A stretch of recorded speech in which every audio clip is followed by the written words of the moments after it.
Ay mga ka-audio, welcome na naman sa aking channel, JP Audio 32.86. Ito ngayon, may mixer tayo na ginawa. Bali yung volume nito mga ka-audio, pag pinihit mo, medyo may ano siya, yung diferensya niya. Pag binulyum mo siya, nag-stop yung audio niya. Biglang lumakas. Ang dahilan pala mga ka-audio, ito, tinanggalan ko na yung volume niya. Ito, pakita ko sa inyo. Ito, nagtanggal tayo ng isang channel. Yan, volume niya. So, baklasin natin to mga ka-audio. Yan. Ipapakita ko sa inyo yung loob niya. Ito na.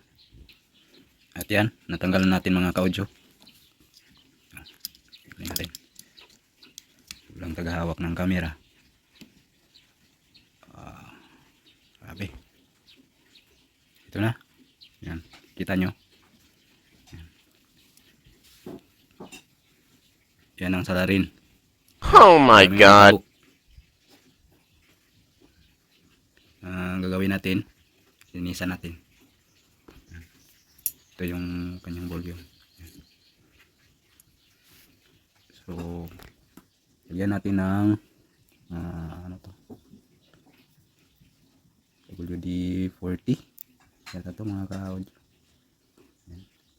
Natin. Okay. Brush natin yan. Ito, may brush tayo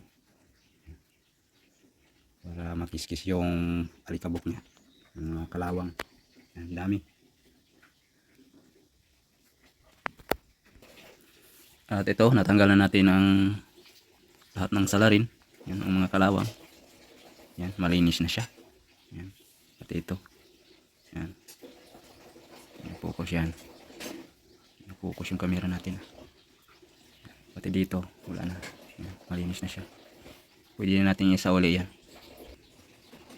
Okay na mga ka-audio. Yan. Ganyan lang kasimple kapag nag-lose contact yung mga volume ng mixer nyo mga ka-audio. Yan. Okay na siya. Medyo wala nang ano sa loob. Wala nang alikabok. Yan. Medyo smooth na siya. Yan. Yan yung mixer natin. Yan. I-channel na ano to, Micol mga ka-audio. Dito ko siya tinanggal. Ito, natapos ko na tong tatlo. Yan. Yan, ilagay na natin yung ano niya, yung natanggal natin na parts. Yan, nakita nyo na. Ganun lang kasimple yung gagawin natin kapag nag-lose contact na yung volume niya, yung mga mixer natin mga ka-audio. Yan. Yan ang aking ma-share ngayon sa inyo. Don't forget to like and subscribe sa aking channel, JP Audio 32.86. Salamat.